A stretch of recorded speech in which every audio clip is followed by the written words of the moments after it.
السلام عليكم، ما اسمك يا شيخ؟ السلام عليكم ورحمة الله وبركاته. السلام، ما اسمك؟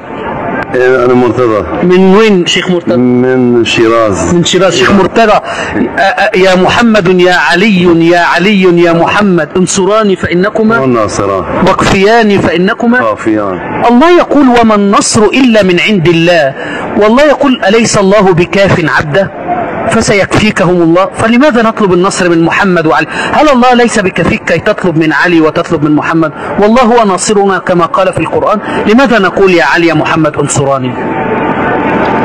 أنا يمين بالعربي لا يمين. أنت كنت تتكلم معي عربي جيد قبل أن أفتح المقطع الفيديو. لماذا نقول لا نقول يا الله انصرنا، نقول يا علي انصرنا؟